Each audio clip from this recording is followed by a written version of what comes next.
DZD official के नाजरीन को अस्सलाम वालेकुम। अलादीन का चिराग 7वीं किस्त आपकी खिदमत में हाजिर है। जब अलादीन ने अफ्रीकी शहर को मार कर वापस महल अपनी जगह ले आया तो उसका भाई भी था। एक रोज उसको अपने भाई से मिलने और हाल मालूम करने का शौक पैदा हुआ। उसने अपने भाई का जायचा खींच कर हालात मालूम किए तो ये देख कर कि इसको अलादीन नामी शख्स ने जहर से हलाक कर दिया है, अपना सर पीट लिया और उसी वक्त उसका इंतकाम लेने के लिए चीन को रवाना हो गया और एक मुद्दत तक सफ़र करके पैकन पहुंचा। यहाँ आकर उसने एक सराय में क़याम किया और खुफिया तौर पर अलादीन की निगरानी करने लगा ताकि मौका मिलने पर वो उससे इंतकाम ले सके। एक दिन वो कहवा खाने में बैठा हुआ चाय पी रहा था कि लोगों से फातिमा नामी एक नेक खुदा रसीदा औरत का जिक्र सुना जिसके मुतल्लिक मशहूर था कि सिर्फ हाथ लगाकर दर्द सर दूर कर देती है। अफ्रीकी शहर ने उस वक्त एक तजवीज़ मुरतब कर ली और कहवा खाने से उठकर कारवां सराय चला आया। कुछ रात गया अपने कपड़ों में खंजर छुपाकर फातिमा के मकाम पर पहुंचा और आवाज़ देकर दरवाज़ा खुलवाया। वो नेक बीबी गैर वक्त एक अजनबी को देखकर बहुत मुतअज्जिब हुई, लेकिन शहर से ने ये कहकर मुतमईन कर दिया कि अम्मा, मैं सर के दर्द की वजह से बेचैन हूँ। लोगों ने मुझे बताया है कि आप सिर्फ हाथ लगाकर दर्द सर्द अच्छा कर देती हैं, इसलिए अपना इलाज कराने आया हूँ। मैं एक मुसाफिर हूँ। वो कोई जवाब देती इससे पहले जादूगर दरवाजे में दाखिल हो गया। फातिमा ने तकलीफ ज़दा मुसाफिर समझकर कोई तारीफ नहीं की। अंदर आकर कहने लगी कि तुम बैठो, मैं कोशिश करती हूँ, शफा अल्लाह के हाथ में है। शहर ने ये इत्मीनान करके कि घर में कोई दूसरा आदमी नहीं है, गरीब फातिमा की गर्दन पकड़कर इस कदर दबाई कि वो बेहोश हो गई। इसके बाद खंजर से इसको शहीद कर दिया। जब रात गहरी हो गई तो उसकी लाश एक चादर में लपेटकर दरिया में डाल दी और खुद बुजुर्ग फातिमा का लिबास पहनकर उसकी सूरत बनकर बैठ गया। फातिमा आदतन घर से नहीं निकलती थी, लेकिन अगर कभी बाहर आती तो लोग उसको चारों तरफ से घेर लेते और दस्तबोसी करके बरकत हासिल करना अपनी खुशबख्ती समझते थे। दूसरे रोज जादूगर फातिमा की सूरत में लकड़ी लेकर आहिस्ता आहिस्ता अलादीन के महल की तरफ रवाना हुआ। महल के करीब आकर मर्दों औरतों ने इसको घेर लिया और दस्तबोसी कदम बोसी करने लगे। इत्तफाकन शहजादी बदर भी खिड़की में खड़ी हुई सैर कर रही थी।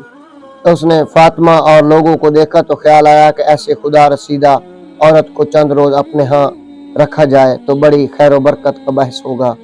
चुनाचा उसने अपनी कनीजों को भेजा कि अम्मा फातिमा से अर्ज करो, अगर मेरे गरीब खाना में अपने कदम रंजा फरमाएं तो ऐन नवाजिश होगी। कनीजों ने आकर जाली फातिमा से शहजादी की खैश जहर की।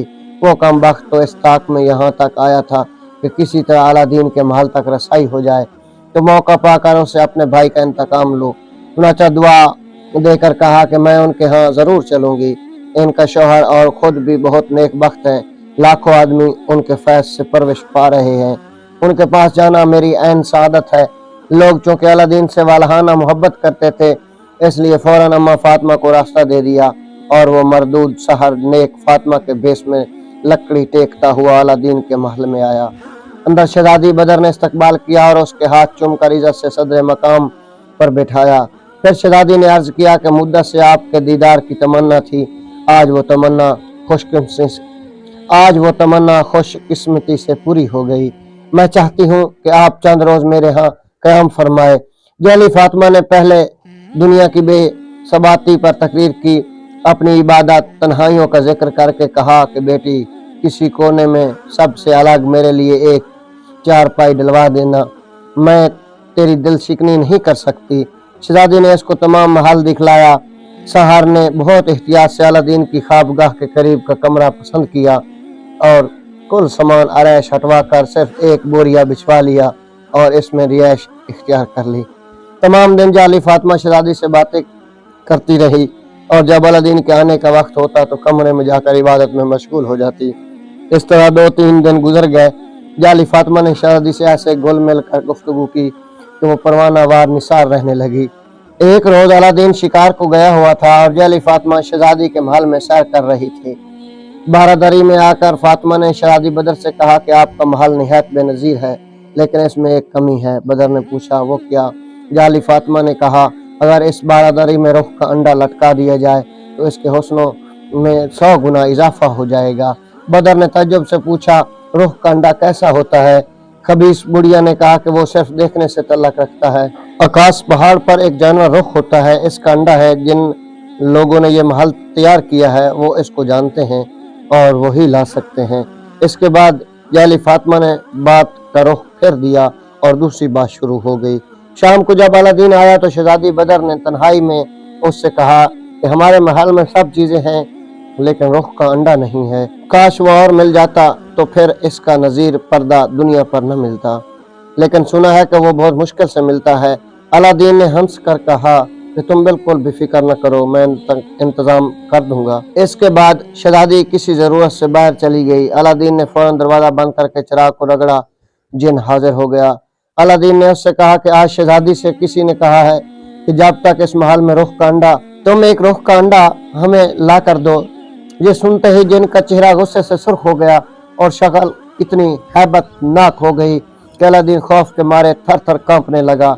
इसके बाद जिन ने कहा कि मैं इतनी मुद्दत से खिदमत कर रहा हूँ, आज तक तामील हुक्म में एक सानिया की देर भी नहीं की। क्या इसका ये सिला है तुम मुझसे मेरे माबूद का अंडा मांगते हो? मैं कसम खाता हूँ रुख आज़म की, अगर ये तुम्हारी फरमाइश होती तो मैं तुमको तुम्हारे मुतल्लिकीन से मैं टुकड़े टुकड़े कर देता, लेकिन मुझे मालूम है कि तुम्हें कोई और कह रहा है। तुम अपने अफ्रीकी शहर को तो न भूले हो गए। इसका एक और भाई था, जब उसको मालूम हुआ कि तुमने उसके भाई को मार डाला है तो वो इंतकाम लेने की कसम खाकर वहां से चला और आज कल असली नेक फातिमा को कत्ल करके उसके बेस में तुम्हारे महल में मुकीम है और इस फिक्र में है कि तुम्हें कत्ल कर दे। इस बदबख्त ने तुम्हारी बीवी को ये इश्तियाक दिलाया था कि वो तुमसे ऐसी चीज का मुतालबा करे, जब तुम मुझे इसके मुतल्लिक कहो तो मैं गुस्से में तुमको बर्बाद कर दूं। लेकिन चूंकि तुमने आज तक मेरे साथ अच्छा सलूक किया है, इसलिए तुम्हारा सवाल सुनकर मैं तअम्मुल किया तो असली हालात मालूम हो गए, वरना बिल्कुल मुमकिन था कि सवाल सुनते ही मैं तुमको कत्ल कर देता। अब मैं जाता हूँ, आइंदा एहतियात रखना। जिन चला गया तो अलादीन ने खुदा का शुक्र अदा किया जिसने उसे उस वक्त बचाया। फिर उसने शहजादी को बुलाया और पूछा कि क्या अम्मा फातिमा तुम्हारे पास है? बदर ने कहा हाँ, वो कई रोज से मेरे पास ठहरी हुई है। रात को खाने के बाद उसने बदर से कहा कि मेरे सर में दर्द हो रहा है, जरा अम्मा फातिमा को बुलाओ। वो हाथ रख दे। शहजादी ने जाली फातिमा को बुलाया और कहा अम्मा उनके सर में दर्द है, आप अपना दस्त शफा फेर दीजिए। बदबातिन साहर ने सोचा कि बस यही मौका है, आज खंजर अलादीन के सीने में उतार देना चाहिए। चुनाचा वो ज़बान से कुछ पढ़ता हुआ और हाथ में खंजर को मजबूत थाम कर अलादीन के करीब आया। उधर ये भी तैयार बैठा था। जैसे ही जाली फातिमा आई, अलादीन ने तलवार का एक जचा हुआ हाथ मारा जिससे साहिर का सर तन से जुदा हो गया। शहजादी हैरान रह गई कि अलादीन ने इस गरीब बुढ़िया को क्यों कत्ल कर दिया। चुनाचा उसने अलादीन से पूछा आपने क्या किया? उस नेक औरत ने आपका क्या लिया था? अलादीन ने मकतूल का लिबास अलग करके शहजादी को दिखाया तो वो चौंक पड़ी, क्योंकि वो जिसको फातिमा समझे हुए थी वो एक मर्द था। फिर अलादीन ने उसको बताया कि ये उसी अफ्रीकी शहर का भाई है जो धोखे से चिराग हासिल करने के लिए इसके भेस में तुम तक रसाई हासिल की थी, ताकि मौका मिले तो मुझे कत्ल कर दे। मुझे चिराग के मुवक्किल ने आज ही सारा हाल बताया है। शहजादी ने खुदा का शुक्र अदा किया और उस बदबख्त की लाश बाहर फेंकवा दी। जब बादशाह को कुल हालात मालूम हुए तो उसने भी खुदा का शुक्र अदा किया और सदगात देने का हुक्म दिया। इसके बाद अलादीन ने अपनी बकिया ज़िंदगी अमन और चैन से बसर की। चीन के बादशाह की वफ़ात के बाद वही तख्त हुकूमत पर बैठा और पूरे अदल व इंसाफ से हुकूमत करके अपनी तबई मौत मरा। जिस वक्त शहरजाद ने यह कहानी ख़त्म की तो दुनियाज़ाद और बादशाह दोनों ने बहुत तारीफ़ की और शहरजाद ने बादशाह का शुक्रिया अदा किया। और आज क्या कि कल एक और कहानी शुरू करूँगी। बादशाह ने उसी रोज़ भी उसके कत्ल का हुक्म नहीं दिया और मुंतज़िर रहा कि देखें नई कहानी कैसी सुनाती है। तो नाज़रीन, उम्मीद करते हैं कि आपको ये कहानी पसंद आएगी। अगर पसंद आई तो हमारे साथ जुड़े रहिएगा। अगले एपिसोड तक इजाज़त दीजिए। अल्लाह हाफिज़।